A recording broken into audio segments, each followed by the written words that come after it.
बिस्मिल्लाहिर्रहमानिर्रहीम। मैं उमर हयात खान और आप देख रहे हैं मेरा ऑफिशियल यूट्यूब चैनल। बात आज के इस वीलॉग में हम करेंगे क्योंकि 8 फरवरी को पाकिस्तान तहरीक इंसाफ और तहरीक तहफ़्फ़ुज़ आईन पाकिस्तान ने एहतजाज का ऐलान किया है। और इससे पहले जो है वो स्ट्रेटजी ये थी कि पूरे मुल्क में यह एहतजाज होगा और पूरे मुल्क में यह एहतजाज होगा और पूरा मुल्क जो है वो बंद होगा, पहिया जाम जो है वो किया जाएगा, शटर डाउन होगा। लेकिन अब हम देख रहे हैं कि कल जो इजलास हुआ है पाकिस्तान तहरीक इंसाफ का, उसमें अब स्ट्रेटजी चेंज कर दी है। और स्ट्रेटजी जो है वो इसलिए चेंज की है कि शायद तहरीक इंसाफ को ये लगा है कि वो बड़े पैमाने पर पूरे मुल्क में एहतजाज तो नहीं कर सकते, लेकिन खैबर पख्तूनख्वा में एहतजाज कर सकते हैं। एहतशामुल हक साहब सीनियर तजज़ियाकार, किसी तारुफ के मोहताज नहीं, सीनियर सहाफ़ी हैं, हमारे साथ मौजूद हैं। एहतशामुल हक साहब, एक तरफ तो हम ये सोच रहे थे कि तहरीक इंसाफ जो है एक बड़ा पावर शो करेगी 8 फरवरी को, लेकिन अब हम देख रहे हैं कि उन्होंने अपनी स्ट्रैटेजी चेंज कर ली है, बैकफुट पर आ चुके हैं। सिर्फ खैबर पख्तूनख्वा के अंदर एहतजाज होगा और वो भी शाम को होगा, हल्का फुल्का चरागा होगा, हल्की फुल्की मौसीकी होगी। तो क्या कहेंगे इसके हवाले से? जी Umar, thank you for having me. देखें, ये पीटीआई के लिए जो एक उन्होंने डू और डाई वाला एक सिलसिला किया हुआ था ना, उससे सॉरी करके पीछे हटे। उसकी चंद एक वजूहत हैं। देखिए, इनको बार बार कहा गया कि जी जिस तरह का एहतजाज आप करना चाहते हैं, पहले देखें शुरू हुए थे कि शटर डाउन, पहिया जाम, सड़कें बंद, हर चीज़ रुक जाएगी। फिर लोगों ने कहा कि ये मुमकिन नहीं, एक तो संडे है, संडे वाले दिन तो दुकानें लोग बंद अक्सर करते हैं। फिर आप देखते हैं जितने चैम्बर्स हैं उन्होंने बड़ा वाज़े तौर पे पेशावर से कराची तक कह दिया, जितनी आप देख लें ताजरों की बॉडीज़ हैं, कि जी हम किसी तौर पे भी शटर डाउन नहीं कर रहे, हम इस एहतजाज में शिरकत नहीं कर रहे। और मेरा ख्याल है उमर, जो सबसे बड़ी गलती जो पीटीआई से हुई है ना, वो ये है कि जब इस तरह का पहिया जाम, शटर डाउन करना होता है ना, तो आप रीच आउट करते हैं, लोगों के पास जाते हैं, आप ताजरों के नुमाइंदों से मिलते हैं, स्टूडेंट से मिलते हैं, मोबलाइज करते हैं, कन्विंस करते हैं उनको। इन्होंने सब कुछ नहीं किया। इनका ये ख्याल था कि जी ठीक है, पीटीआई की फॉलोइंग है, उसके ज़ोर पे हम कर देंगे। कोई शक नहीं है, वोट बैंक बड़ा इंटैक्ट है, अभी भी बानी पीटीआई की जिसको कह सकते हैं हम, मकबूलियत बहुत ज़्यादा है। लेकिन सवाल यह है कि इस मकबूलियत को कबूलियत में, जो आमतौर पे कहा जाता है, उसको कन्वर्ट करना और इसका फिर किस तरीके से सड़कों पे ला के या पीछे बैठ के आप निगोशिएशन करें, हुकूमत से करें, इस्टेब्लिशमेंट से करें और अपने अहदाफ हासिल करें। लेकिन अब एक बात अक्सर की जाती है कि जी सियासत जो है वो कहा जाता है कि जी वो दीवारों से सर टकराने का नाम नहीं होता, वो बंद दरवाजे खोलने का नाम होता है। तो अभी उनसे जो गलतियाँ हुई थी, मेरा ख्याल है ये, मुझे कुछ इतलात भी हैं ज़ाती तौर पे भी, कि अचकज़ई साहब ने कन्विंस किया इन सबको और कई हवालों से उन्होंने शटअप कॉल दिया। मैं आपको ये कहूँ सख्ती से कि आपने सारे हरबे इस्तेमाल करके देख लिए। आपने 9 मई, उसके बाद 26 नवंबर। इसका मतलब है आप ये कह सकते हैं कि इस वक्त तहरीक इंसाफ को इमरान खान या बैरिस्टर गोहर लीड नहीं कर रहे, महमूद खान अचकज़ई लीड कर रहे हैं। ये वही महमूद खान अचकज़ई हैं जिनके बारे में इमरान खान जो है, जिनकी नकलें उतारा करते थे स्टेज पे, और आज वो इस वक्त अचकज़ई ऑल इन ऑल हैं। और जिधर अचकज़ई का पाँव उधर सबका पाँव। हाँ जी, देखिए उमर, बुनियादी तौर पे सियासत के बारे में कहा जाता है कि इसके लिए जब तक आप बाकायदा प्लान करके चीज़ों को, लोगों को ऑन बोर्ड लेके नहीं चलते, तो आपकी बात नहीं सुनी जाती। देखिए, बड़े समझदार बंदे हैं, उनको पता है कि मैं वन पार्टी हूँ, उनको ये भी पता है कि बानी पीटीआई उनका किसान मजाक उड़ाया करता था। देखिए, इस वक्त उन पर जो जिम्मेदारी है ना, मुझे यूँ लगता है कि वो एक ज़माने में नवाबजादा नसरुल्लाह खान साहब होते थे, बड़ी टावरिंग पर्सनालिटी थे वो। जितने बड़े बड़े पाकिस्तान में इत्तेहाद बने हैं अपोजिशन को हटाने के लिए, राइट फ्रॉम अयूब खान तो नीचे आप अब तक आप देखते हैं, जब तक उनकी शहादत नहीं हुई, डेथ नहीं हुई थी, ये सारा सिलसिला चलता रहा। क्यों लोग उनके पीछे चलते थे? वो बड़ी विजडम की बात करते थे, पॉलिटिकल सिगैसिटी की बात करते थे। वो कहते थे कि भाई लोगों तक पहुंचने के रास्ते हैं, वो कौन सा रास्ता आप चुनते हैं ये देखा जाएगा। मोबलाइज़ करते थे सबको। एक तो इन्होंने मोबलाइज़ नहीं किया लोगों को। अचकज़ई जो है ना, वो जो एक बहुत अच्छा जो मैसेज दे रहे हैं, वो इनको ये कह रहे हैं कि जी आप पीछे हट जाएँ, इधर चले जाएँ, इधर चले जाएँ। अगर आपने मैंडेट मुझे दिया है ना, तो आप मुझे टेस्ट करें, आजमाएं, उसके बाद आप देखें। और ये उनको बड़े वाज़ेह तौर पे कह चुके हैं कि आपका फेलियर हुआ, आपने सब कुछ करके देखा, कुछ नहीं हुआ। अब देखें, आप जिस तरह बानी पीटीआई भी और उठते बैठते, गौर खान भी और सब लोग कहते हैं जी मैंडेट दे दिया हमने, अचकज़ई साहब को, राजा नासिर को, जो कहेंगे हम मानेंगे। अब यही बात है जो ख़बर अंदर से आती है, वो कहती है कि अभी भी अचकज़ई साहब तज़ब्ज़ब का शिकार हैं कि मैं कुछ चीज़ें कंसेशन ले लेता हूँ हुकूमत से तो क्या बानी PTI वहाँ पे खड़ा होगा, एक सवालिया निशान। दूसरा भी आप देख लें, तरीक़ाकार है ना, अगर आप मुस्तकिल ये कहते रहे कि जी आप तो फॉर्म 46 के हैं, आप तो फॉर्म 47 के हैं, आपके पास तो कुछ है ही नहीं हमें देने के लिए, हम इस्टेब्लिशमेंट से बात करेंगे। अभी आप देख लें 2.5 साल के बाद इस्टेब्लिशमेंट ने लगातार ये काम आपसे बात नहीं करेंगे, you better go to the political people, वहाँ बात करें आप। अब अचकज़ई ने उनको कहा है कि भाई इसी प्राइम मिनिस्टर के बाद बैठ के, इन्हीं सियासी लोगों से बैठ के हम कुछ हासिल कर सकते हैं। अभी आप देख लें, अब जिस तरीके से ख़त लिखा उन्होंने, प्राइम मिनिस्टर भी सियासी आदमी है शहबाज शरीफ साहब, उन्होंने कहा कि जी मैं आपके चैम्बर में आपको मिलूंगा, आज गालिबन उनकी मुलाकात मुतवक्के है उनकी। तो अब देखें, अब जिस तरीके से वो बात करेंगे वो सियासी बात करेंगे। एक तो आप देख लें, इमरान खान ने इनको सबको कहा है कि जो भी बात करेंगे आप मेरी राय की बात नहीं करेंगे, लेकिन ये हो नहीं सकता कि रियाई की बात ना हो, ठीक है ना, ये एक तरीक़ाकार है। अब अहम बात है कि भी इससे क्या हासिल होगा। मुझे ज़ाती तौर पर लगता है कि PTI को बहुत कुछ हासिल होगा। वो जो तरीक़ाकार उन्होंने अडॉप्ट किया हुआ था गाली गलोच का, वो तो खैर अभी भी ख़त्म नहीं हो रहा। सड़कों पे आना, मानना नहीं है, हर किसी को कहना है कि जी आपकी हैसियत क्या है। अब अचकज़ई साहब इनको ले गए पार्लियामेंट में, वो कहते थे भी पार्लियामेंट का दरवाज़ा खोलें, वहाँ पे आके बैठें, वहाँ निगोसिएशन होंगी, बातचीत होगी, गिव एंड टेक होगी, वहाँ से हम रास्ता निकालेंगे। तो मुझे उमर ज़ाती तौर पर लग रहा है कि यहाँ से PTI की मुश्किलात कम होने की तवक्को की जा सकती, प्रोवाइडेड बड़ा इफ़ है बहुत बड़ा, कि क्या ये उठते बैठते जो गाली गलोच का सिलसिला है, और देखें ना, एक तो होता है ना इनका सोशल मीडिया ब्रिगेड है, जो गालियाँ निकालता है, जो क्या क्या कहता है। उन्होंने देखा कि अचकज़ई साहब भी गालियाँ निकालना शुरू कर दी, आपको पता है? जी जी बिल्कुल। उन्होंने तो गौहर खान को भी निकालना शुरू कर दिया, उन्होंने कोई बंदा नहीं छोड़ा। अभी आप देख लें, हालिया दिनों में जो बातें हुई हैं, उन्होंने कहा कि नहीं आप तो PTI, अपना बानी PTI को रहा कराने में इंटरेस्टेड ही नहीं है, वो सबको गालियाँ निकाल।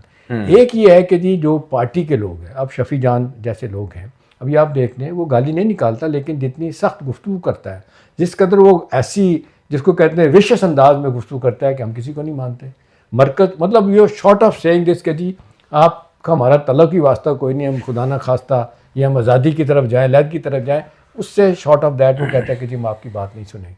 अब कई लोग कहते हैं तरीक़ाकार गलत है, इसलिए लोग कह रहे हैं कि बैरिस्टर सैफ को दोबारा लाया जाए, कोई रास्ते तलाश किया जाए। एक रास्ता खोलेंगे प्राइम मिनिस्टर की तरफ जाने का, एक रास्ता इस्टेब्लिशमेंट की तरफ जाने। लेकिन ये जो आपने बात की बैरिस्टर सैफ को लाने की, जो इस वक्त वज़ीर आला खैबर पख्तूनख्वा है सुहेल आफरीदी, वो तो बैरिस्टर सैफ को लाने के हक़ में नहीं है, और अगर से यहाँ से एक डिमांड गई है। अब मसला ये है कि बैरिस्टर गौहर हैं या फिर सलमान अकरम राजा हैं, अलीमा खान हैं, ये तमाम ऐसे लोग हैं कि जो इस वक्त अलग अलग तरीक़ों से पार्टी को चला रहे हैं, और मतलब कुछ धड़े बंदी भी इनके अंदर मौजूद है। और ये सारी बातें, ये सारी चीज़ें जो हैं ये बता रही हैं कि जो कुछ लोग ये भी कह रहे हैं कि इनके जो इख्तिलाफात हैं, इनकी जो दड़ाबंदी है, उसके मुताबिक अगर देखा जाए तो इन्होंने जो 8 फरवरी को एक बड़े पैमाने पर एहतजाज, शटर डाउन या उसकी कॉल दी थी हड़ताल की, वो इन्होंने इसीलिए वापस ली है कि हम उस तरह आवाम को बाहर नहीं लेके आ सकते। फिर एक ऑडियो लीक हुई है शेख वकास अकरम की, उन्होंने कहा कि वज़ीर आला खैबर पख्तूनख्वा को चाहिए था कि अपने 98 MPA लेके अडयाला के बाहर आता, लेकिन उसके साथ भी कोई नहीं आया, और रात को अचानक जो है वहां से सब उठ के लाहौर चले गए MPA पंजाब के। तो ये उसके बाद जो है जब वो लाहौर चले गए तो उसके बाद ये कहते हैं जी कल हमने अडयाला में एहतजाज करना है।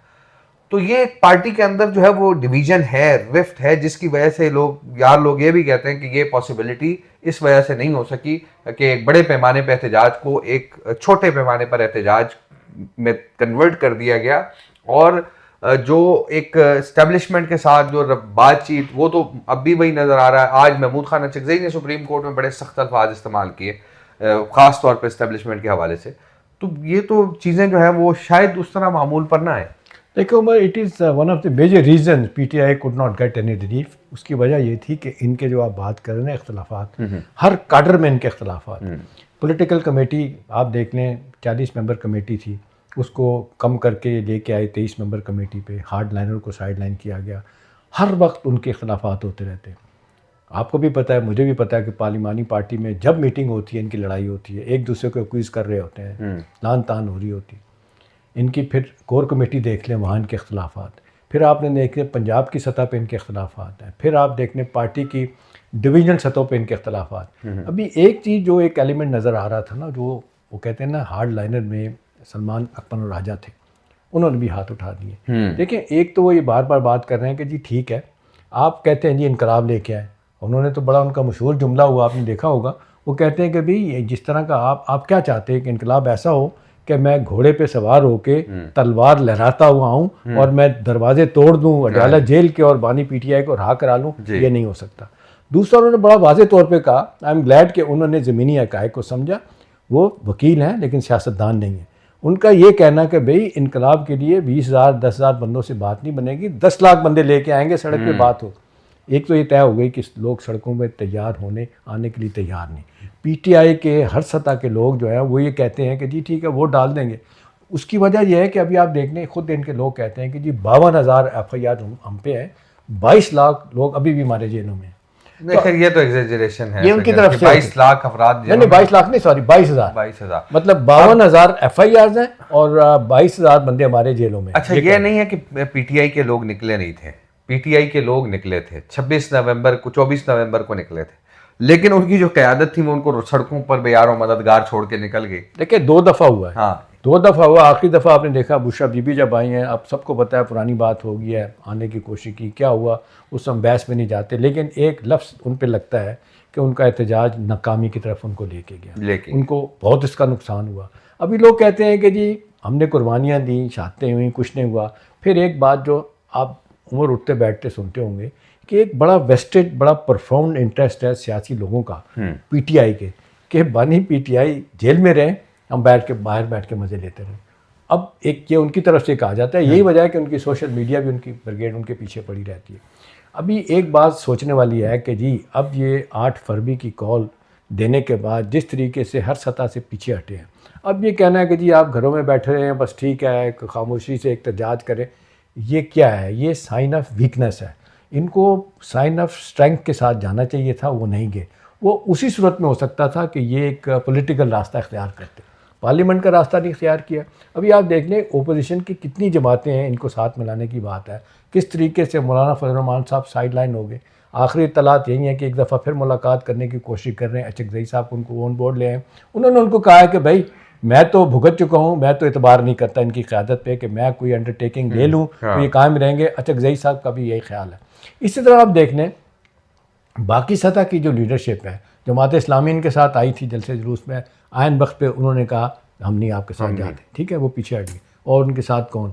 और भाई दिखाने के लिए जो आप चाहे टांगा पार्टियाँ, चुनियाँ पार्लियामेंट में पार्टियाँ बैठी हैं, बाहर बैठी हैं, आप उनको लेके जाएं। आप ये मैसेज आप क्यों देते हैं कि इमरान खान के अलावा सारे करप्ट हैं, इमरान खान के अलावा सब बेअकल हैं, अच्छा पैदल हैं ज़हन। श्याम साहब, एक और बात भी है कि मौलाना फजल रहमान साहब की आपने बात की, मौलाना साहब के हवाले से मेरी एक हुकूमती वजीर से बात हुई, तो मैंने कहा कि जी 27वीं आईनी तरमीम पे बात हो रही थी, तो मैंने कहा पीटीआई ने तो भाई वो बाइकआउट कर दिया। उन्होंने कहा कि पीटीआई का जो बाइकआउट है वो बेसिकली इस 27वीं आईनी तरमीम की हिमायत है, और अगर पीटीआई इस तरमीम की मुखालिफ होती तो पीटीआई जो है वो मुखालफत में वोट देती। उन्होंने एक एग्जाम्पल दी, उन्होंने कहा देखें जेयूआई मुखालिफ थी, उन्होंने जो तरामीम भी वो लेकर आए और फिर जो है उन्होंने बिल की मुखालफत में वोट भी दिया। जेयूआई ने मुखालफत की है ऐवान के अंदर, जेयूआई एक जमात थी, उन्होंने मुखालफत की, पीटीआई ने तो हिमायत की है। अब ये सिचुएशन भी एक बन रही है कि खामोशी से 27वीं आईनी तरमीम की हिमायत पाकिस्तान तहरीक इंसाफ ने की, और ये हुकूमती हलकों को भी ये बात मालूम है, पाकिस्तान तहरीक इंसाफ के लोगों को भी ये बात मालूम है कि इनके जो पार्लियामान के अंदर लोग हैं वो कंप्रोमाइज़ हैं या इस तरह की चीज़ें हैं, या फिर वो बाहर आके स्टेटमेंट्स देते हैं कुछ और अंदर खाना उनके मामला जो है चल रहे हैं। और एक पीटीआई के तो पार्लियामेंटेरियन ने मुझे ये कहा कि देखो मेरे ऊपर कितनी FIRs हैं, और ये जो लोग बाहर फिर रहे होते हैं, घूम रहे होते हैं और बातें कर रहे होते हैं, आप इनसे पूछे ना इन पे कितनी FIRs हैं। ये तो विक्टों की दोनों तरफ जानिब खेल रहे हैं। देखिए अब सवाल यही लोग जिसको कहना चाहिए कि संजीदा हल्के सवाल पूछते हैं कि भाई पीटीआई के अहदाफ क्या हैं, पीटीआई क्या करना चाहती है, पीटीआई बानी पीटीआई की रहाई चाहती है, क्या पीटीआई नया इलेक्शन कमीशन चाहती है जिसकी हुकूमत ने काम तैयार है, रिकॉन्स्टिट्यूट करने के लिए तैयार है? क्या पीटीआई जो कहा जाता है, एक खबर आई थी कि जी 1 साल पहले इलेक्शन भी हो सकते हैं, क्या उस तरफ जाने के लिए तैयार है? क्या पीटीआई जो 2 दफ़ा एक एफर्ट हो चुका है कि जी अगर कोई मामला ठीक हो जाए तो बुशरा बीबी और बानी पीटीआई को हम ले आएँ इधर बनी गाला में, वो ख़त्म होगी। लेटेस्ट यही है कि वो सईद अहमद साहब जो हैं पाकिस्तानी बिजनेसमैन, अमेरिका में होते हैं, वो आजकल पाकिस्तान आए हैं। उन्होंने फिर एक दफ़ा कोशिश की है, लेकिन एक टीवी पे आकर उन्होंने बड़ा वाज़ेह तौर पे अफसोस का इज़हार किया है कि दूसरी तरफ से जो एक हार्ड एंड व्यू दिया जाता है, फ्लेक्सिबिलिटी नाम नहीं है, नाम की नहीं है उनके ऊपर, गिव एंड टेक की बात होती है। नतीजा ये है कि वो आज भी अपने अहदाफ से बहुत दूर है। अब आप एक बात ज़हन में रखें उमर, कि जब ये 26वीं आइनवी तरमीम हुई थी, किस तरीके से मोबलाइज़ किया था बिलावल भुट्टो ने, किस तरीके से ऑन बोर्ड अल्टीमेटली आए मौलाना फजल रहमान साहब, पीटीआई ऑन बोर्ड हो गई। आपको वो बड़ी मशहूर प्रेस कॉन्फ्रेंस याद होगी, बैरिस्टर गौर के साथ खड़े हुए मौलाना फजल रहमान थे। बैरिस्टर गौर ने बड़ा माजत खान लहजा अख्तियार किया कि जी ये तो वही तरमीम है जो हमने सजेस्ट की थी और आपने मंजूर करवा ली, आपकी बड़ी मेहरबानी, लेकिन हमारी मजबूरी है कि हमारा लीडर नहीं मानता। आप देखा, ये वो बात है, वीडियो मौजूद है, ये बिल्कुल ऑन द रिकॉर्ड चीजें मौजूद ठीक है ना। अब 27वीं आर्मी तरमीम के वक्त आपने देखा हुकूमत ने जैसे भी किया 2/3 हो गई, उनके पास उन्हें फजल रहमान की ज़रूरत ही नहीं पड़ी, उन्होंने करवा ली। 28वीं में लगता है कि अब जिस तरह चीज़ें चल रही हैं, अगर जिस वक्त चाहेंगे हो जाएंगी। NFC अवार्ड पे और अपना क्या कहते हैं इनका पीटीआई के साथ, पीपल्स पार्टी के साथ उनका इख्तलाफ है, वो मेरा ख्याल है किसी हद तक हो जाएगा। मेरी इत्तला है कि पीपल्स पार्टी कहती है कि जी आपको जो 2 मद में पैसा चाहिए हम दे देंगे, एक डिफेंस की मद में और डेट सर्विसिंग मद में, लेकिन आप तरीके से इसको कर लें। तो मेरा ख्याल है, लेकिन पीपल्स पार्टी इसमें डंडी एक और मार रही है ना, जीबी और का जो शेयर है NFC में, उस पे पीपल्स पार्टी, हालांकि पीपल्स पार्टी के हवाले से ये कहा जाता है कि गिलगित बल्तिस्तान को वो जो हुकूक हैं कई ऐसे जो दिए पीपल्स पार्टी की जानिब से, वहाँ से भुट्टो साहब ने जो राजगिरी निज़ाम था वो ख़त्म किया था। फिर पीपल्स पार्टी की गवर्नमेंट ने सेल्फ गवर्नेंस ऑर्डर जो है वो जारी किया 2009 में, और वहाँ पे एक सूबाई सेटअप बना। तो ये सारे ऐसे मामलात थे, लेकिन अब ये कहा जा रहा है कि पीपल्स पार्टी जो है वो मुखालफत कर रही है NFC अवार्ड में जीबी के जो शेयर है उस पर। देखें, मैं ये आपको ख़बर की बुनियाद पे बता सकता हूँ कि GP गिलगित बल्तिस्तान का कोई इतना बड़ा इशू नहीं है। ना ही आप देख लें कि आज़ाद कश्मीर को और GP को जितने फ़ंड मिलते हैं मुकाबलतन बाकी सूबों के, वो इतने नहीं मिलते। शायद उस पर हुकूमत जो है ना वो कोई रजिस्ट नहीं करेगी, वो कहेगी ठीक। असल मसला ये है कि अब सिंध का हिस्सा, पंजाब का हिस्सा, पंजाब मेरी इत्तला है कि वो तैयार है, उन्हें अंदाज़ा हो गया। फिर देखें, एक बड़ा मॉरल प्रेशर भी उमर इनके ऊपर आया है कि मार का हक में जिस तरह पसपाई हिंदुस्तान की हुई, उसको मार लगी है, उसके बाद हर आदमी ये कह रहा है कि जी हिंदुस्तान, देखें पिछले हफ्ते उन्होंने $85 बिलियन का एक जंप लगाई है, 10% अपना डिफेंस बजट जो है ना हिंदुस्तान ने बढ़ा दिया। हमारा स्टैटिक है पिछले कई बरसों से, $8 बिलियन से ऊपर जा नहीं रहा। अब देख लें, अब लोग कहते हैं कि नहीं जी अब हिंदुस्तान की नीयत भी बद है, उनका वो संदूर है, वो कहते हैं जी ये तो ऑन गोइंग है, फिर कुछ कर सकते हैं। इस बैकग्राउंड में पीपल्स पार्टी भी बड़े सारे लोग कहते हैं कि नहीं, आप भले आप इख्तलाफ करें फ़ौज के साथ उनके सियासी मामलात के हवाले से, लेकिन ये कि when it comes to dealing में जो डिफेंस, वहाँ पे किसी किस्म की बायस नहीं होना चाहिए। जितना पैसा उनको चाहिए मिलेगा और दिया जाएगा। ये चीज़ें मरकज़ ने भी कही हैं, पंजाब ने भी कही हैं। ये पीपल्स पार्टी पे दबाव, पीपल्स पार्टी सॉरी करके इन सारी बातों से पीछे हट जाएगी। अहम बात इसमें यह है उमर, कैच इसमें यह है कि पीपल्स पार्टी एक मुद्दत से रोना रो रही है कि भाई हम, और आपने देखा जरदारी साहब का ख्वाब है बिलावल भुट्टो को प्राइम मिनिस्टर बनाना, वो नहीं बन सकते। जिस तरीके से पंजाब उनसे छीना, उसके बाद पंजाब उनसे छीनने के बाद आया नून के पास, नून से छीन के PTI के पास आ गया। अब नून पूरी कोशिश कर रही है कवर करने के लिए ग्राउंड, बड़ा काम भी कर रही हैं अब मरीम नवाज़ भी, लेकिन लॉन्ग वे टू गो। अभी इनका ये ख्याल है कि जी हमारे पास जो इन्होंने कैलकुलेशन की है पीपल्स पार्टी ने, कि सिंध रूरल की सारी सीटें लेने के बाद, कराची की 10 सीटें लेने के बाद, अपना जनूबी पंजाब की 10 से 12 सीटें अगर हमें मिल जाएं तो हम सिंपल मेजॉरिटी लेके बिलावल भुट्टो को प्राइम मिनिस्टर बना सकते हैं। एक तो है कि मरीम नवाज़ तैयार नहीं है, सुना है कि उन्होंने नवाशी तक रसाई हासिल करने की कोशिश की कि भाई आप यहाँ पे हमें पॉलिटिकल स्पेस दें।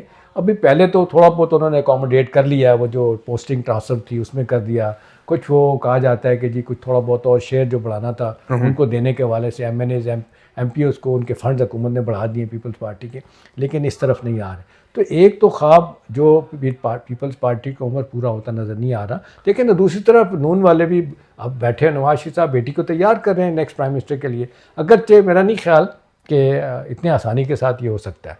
पहली तो बात यह है कि इस वक्त बड़ा लोगों ने कहा कि जी एक तो वंडर बॉय की तलाश हो रही है, एक गोल्ड होता है, एक हीरा होता है, अब वो सारा कुछ धड़ाम से नीचे आ गया और वो लोग नई कहानियाँ, अब और कुछ नहीं बना। तो वो जो हमारे इकोनॉमिस्ट हैं मियाँ, वो जो बैठे हैं अमेरिका में, क्या नाम है जी, जिनको भी यहाँ लाने की कोशिश की जा रही थी, मियाँ साहब भी बहुत बड़े इकोनॉमिस्ट, जिनको कहा गया था जी पिछले सेटअप में कि उनको इकोनॉमिस्ट बनाया जाएगा, उनको फाइनेंस मिनिस्टर बनाया जाएगा, ठीक है ना, वो मियाँ साहब मियाँ आतिफ, वो भी बात ख़त्म हो गई, अब कोई नहीं आ रहे। अब देखे ना, ये बात कुछ चीज़ें होती हैं जिसमें बहुत ज़्यादा मेरा ख्याल है कि ना आपको ख़बर तलाश करने की ज़रूरत होती है, ना आपको बहुत कुछ अंदर जाने की ज़रूरत है। हमारे मीडिया का, टीवी का एक प्रॉब्लम है कि रोज़ एक उन्हें इशू चाहिए होता है। अभी देखिए खुद ही एक इशू को लेके जाते हैं, वो फिर 4-6 दिन के बाद नीचे आ जाते हैं। अभी आप मुझे बताएं, अक्ल तस्लीम करती है कि इस वक्त इस्टेब्लिशमेंट को शहबाज शरीफ से ज़्यादा अच्छा कौन बंदा मिल सकता है? आप मुझे बताएं, वो किसी बात में ना नहीं करते। उन्होंने जिस तरीके से जंग के दौरान भी और अदरवाइज़ भी ऑन बोर्ड हैं, हर जगह पे प्राइम मिनिस्टर के साथ आप देखा आसिम मुनीर बाहर जाते हैं, तो वाकई जो वो कहा जाता है ना, ये एक जो एक सेटअप बना हुआ है, हाइब्रिड सिस्टम, या उस पे एक उस पे वन पेज पे। दूसरा ये है कि उन्हें कोई डे टू डे मसाइल हल करने में कतई तौर पे जो है ना वो शिकायत नहीं है उनको। इस्टेब्लिशमेंट को जो थोड़ी सी शिकायत है मेरी इत्तला के मुताबिक, वो SIFC का एक बड़ा भरपूर रोल है, वो उस तरीके से पूरा नहीं हो रहा। हुकूमत दिन से तवक्को कर रही है कि भाई 28 बिलियन डॉलर की इन्वेस्टमेंट की बात 1.5 साल पहले सऊदीज आए थे, उन्होंने प्रोजेक्ट भी आइडेंटिफाई किए, लेकिन 2 बिलियन डॉलर से ज़्यादा इन्वेस्टमेंट नहीं हो सकी। अभी आप देख लें और भी लोग आ रहे हैं, अभी आप देख लें कज़ाकिस्तान, उज़्बेकिस्तान MOU साइन हो रहे हैं, एग्रीमेंट हार्ड ट्रांसलेट नहीं होते ना कि जी आप इन्वेस्टमेंट लेके आए। वहाँ पे वो कहते हैं कि हुकूमत ब्यूरोक्रेसी से काम नहीं ले रही, जो करप्ट ब्यूरोक्रेट्स हैं उनका इस्टेब्लिशमेंट का ख्याल है उनकी छुट्टी कराई जाए और जितनी जल्दी हो सकती है, और उसकी जगह प्राइवेट सेक्टर से की पोजीशन पे लोगों को, ऑनेस्ट लोगों को लाया जाए। एंड मैं हमेशा कहता हूँ 2 चीज़ें चाहिए, ऑनेस्टी भी चाहिए, अहलियत भी चाहिए। अभी जमात इस्लामी वाले मादरत के साथ बड़े ऑनेस्ट लोग हैं, लेकिन सियासी अहलियत उनमें वो नहीं है, इसलिए लोग कहते हैं जी वो अभी दूर है। तो मेरा अपना ख्याल है कि जहाँ से बात शुरू की गई थी वो है कि PTI जो है ना अब सॉरी करके वापस आएगी टेबल पे, और मेरा ख्याल है इस मामले में स्पेयर हेड करेंगे अचकज़ई साहब कोई रिलीफ हासिल करने की बात। अब आखिरी बात यह है कि वहाँ से क्या जवाब आता है। कुछ खबरें तो ये हैं कि जी अब शायद उन्हें भी अब अंदाज़ा हो रहा है कि 74 साल की उम्र हो रही है, कब तक इतना लंबा इंतज़ार होगा। और एक बात सब लोग कहते हैं कि आपको अच्छा लगे बुरा लगे, एंटी इस्टेब्लिशमेंट बयानियाँ गालियाँ तो दिलवा सकते हैं, लोगों को ख़िलाफ़ कर सकते हैं, लेकिन आप इस तरीके से किसी तरह भी आप अपने आप को बाहर नहीं ला सकते, अपनी हुकूमत नहीं बना सकते। उसके लिए आपको सियासी रास्ता इख्तियार करना पड़ेगा। अचकज़ई साहब या बैठ की जा रही है कि वो रास्ता बनाने की कोशिश करेंगे। बिल्कुल, बहुत बहुत शुक्रिया। हमारे साथ मौजूद थे एहतिशामुल हक साहब, सीनियर सहाफ़ी और तज्ज़ियाकार। बड़ी इंपॉर्टेंट बातें इन्होंने की, और ख़ास तौर पे जो एक वंडर बॉय और हीरा सोना, ये तमाम बातें जो है उनके हवाले से इन्होंने अपनी न सिर्फ खबर इनके पास है वो इन्होंने दी, बल्कि इसके साथ साथ इन्होंने ये बता दिया कि शहबाज शरीफ ही वंडर बॉय है, शहबाज शरीफ ही हीरा है। बहुत बहुत शुक्रिया एहतिशामुल हक साहब, अपना बहुत good to be with you.